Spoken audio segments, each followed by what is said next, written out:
from Country Steve taking the car keys and his wallet so that he has to answer some questions. Now, we're a little behind on this. We had a little technical difficulty because we actually shot this quite a while ago, and then we had an issue. So here we are again. Now you get to join us, so I'm sure the people will love it that much more.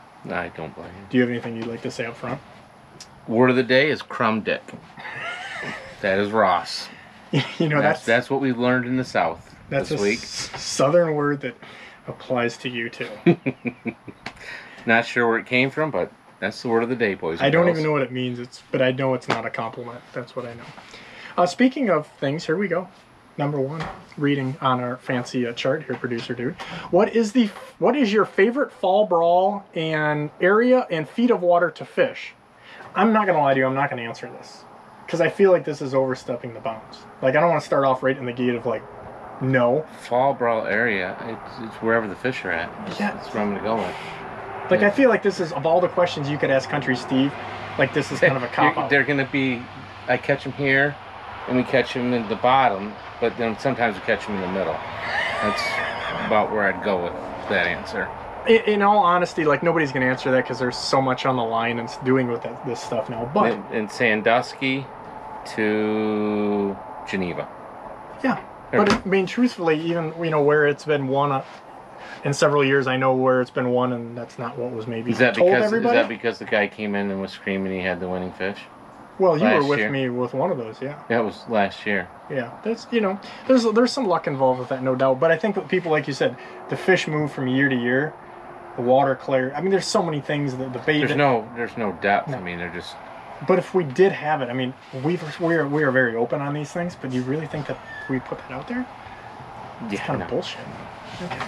Anyhow, let's get something we will answer here. Launch ramp etiquette. Now, I got a feeling this could go off the chains with you. Launch and tie off at the end of the dock or tournament style? I know we're going to have a different take on this. If you're going to launch and tie off, make sure there's just not a bunch of traffic. If it's a busy day, you don't tie off, you have to leave the dock to allow other people. I mean, it's just common courtesy. Or, I think the thing with that I see is, and again, every ramp's going to be different, but there are some ramps that are really long, and when the guy ties off, even if you're by yourself or you're not comfortable, you got your wife and kids with you, don't tie off right there where nobody can get in. Correct. Go to the end of the dock if it's long, number one, 100%, or take 2 seconds and take it over to the courtesy dock, because those 20 seconds that it takes, people have no goddamn idea where the courtesy dock or what that even means anymore. I mean, a lot of the ramps we use have a giant courtesy ramp in there, or dock, and they're always empty. So the 20 seconds it takes you to go from where you launched at over to the courtesy dock, it's going to take you a lot longer to park your truck, and now somebody else can get rolling. Or go to the end of the dock. One of those two allow things. room. Yeah. Because, I mean, like you said, tourney style. Yeah, tourney style is great when you're with me. But, I mean, when I'm guiding by myself, I don't have my people back the truck in. No, because you go to courtesy dock every time. Pretty much. If, like you said, if there's nobody at the ramp, I'll tie in. But then the problem is 10 dudes roll in. And if you take longer time, dude, just think about being a little bit courteous. Before you even get in there, the thing that just drives me nuts, and I know you too, is not being ready. Not being ready. You got your strap's not pulled, your motor not tipped up. I mean, the list goes on. You got to take the cover off. Oh my god! Crumb dick moves. That's what it would be. Word of the day. Word of the day. Don't be a crumb dick. Okay. Do you think that the past 2 seasons' migrations are about a month delayed compared to 3 to 5 years ago? I wouldn't say a month. I would say maybe weeks here and there, but that's just due to all the weather, depending on what weather we have. Yeah, I mean, we've caught giant fish in early March and struggled through April for big fish because it was 80 degrees in March. I mean, I was out there with Craig, and we crushed them. I mean, giant fish. Yeah, probably biggest stringer we've ever had. So the question is, the past 2 seasons migrations are about a month late. I don't think I could say it, because just when you think that's happened, then all of a sudden, like you said, we have a little weather system, and then it seems like we're ahead. Yeah. Because in the springtime, the difference of the fall is once things happen, you get to temperature, it's like cooking chicken or something. It's like, now you're well done. Like, it's over with. Yep. and that it takes seemingly forever to get there, but when you do, it's like boom, and everything just goes 100 miles an hour. And then reverting back to the fall brawl, it seems like it's always better the deeper it goes. Cool. Cool water. Cool. Just like you. Cool. Cool chrome dick. Who does a better impression of Al Linder, you or Al? Yeah, I never met the guy, so you're on your own. Bub, that there is, we talking about the migrations. We're up the river. I got the flannel on. The Lindy Fuzzy Grubs. The Rapala crankbaits are going. Al actually, he wanted to call in one of his family members when I was doing impression when we did the podcast. So that's a true story. That was a highlight of my career when Al was like, hey, get in here so you can hear Ross do the Al thing about Al. And what I'm just sitting here. True story. Okay. Can you go over more specifics about high-speed marking? This is also another tangent one for me, but I'd like to hear you go first. I mean, you've elaborated on it for so many years. I don't know what more could be said. Let me tell you what needs to be said. If I get one more question, it actually does piss me off. When they're like, what settings? Meanwhile, the guy has his transducer out of the water or buried 3 feet below. They've got to get the thing set up, and you have to have good, clean power. Like me and you both are running a huge Dakota lithium battery with a distribution panel right at the battery and a shut-off switch. Super clean power, because if you're even running our settings, which it's apples and oranges, because where you're at, it doesn't work like that. There's not one setting for one boat. No. Every boat is set differently. You have to make sure it's at the bottom, correct?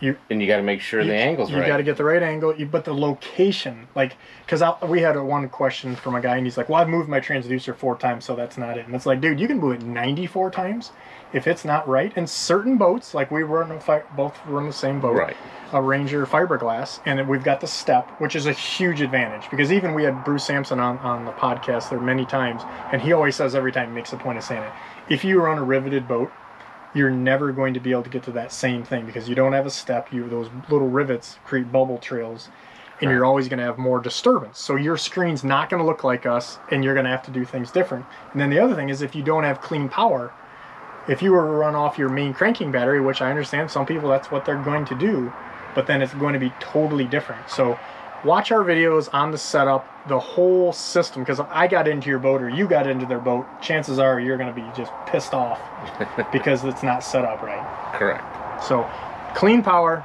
all that stuff we just said. Watch our videos. Forget about the settings. Like we run Hummingbirds. Generally speaking, the default settings are pretty darn close. Hummingbird doesn't want you to have to search and hit 500 buttons. Right. You just adjust accordingly a little bit. Micro adjustments. Yes. Micros. Don't over adjust. Does walleye fishing make you so good looking, or do you have to be good looking to walleye fish? I mean, obviously, Country Steve was not included in this original question. Correct. Because they would have known the answer to that. Right. Super sexy. We have a crumb dick free zone when we're walleye fishing. Exactly. I think we know who that question was from, but he knows. Okay. Any techniques for sorting through all these short fish? So what do you mean sorting through them?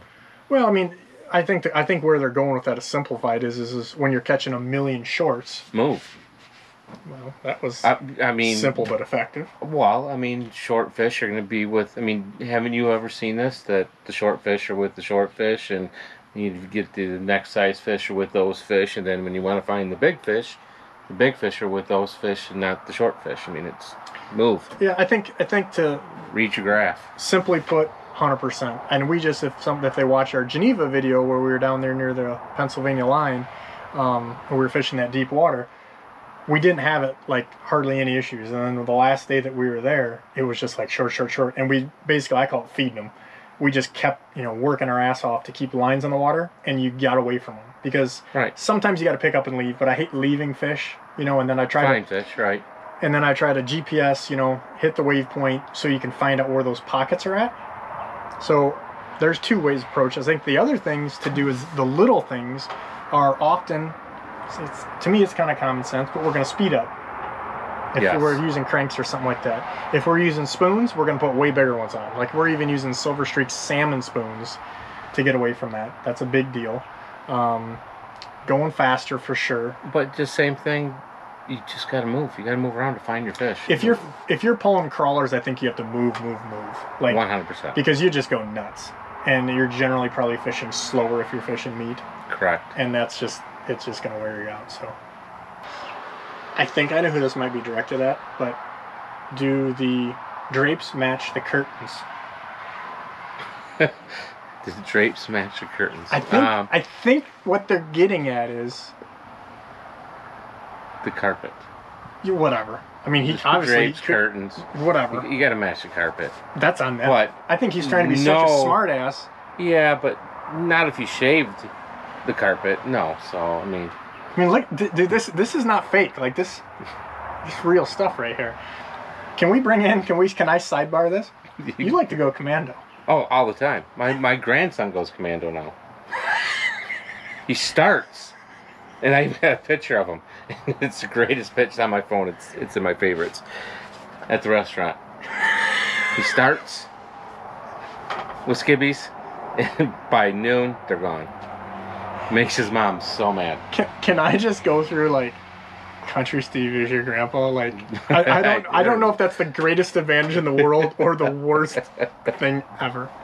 My daughter does not understand how I teach these kids without her knowing. Because you were kind of a Nazi he's got 3 girls. Yes, I have 3, well, actually 4 daughters. Yeah.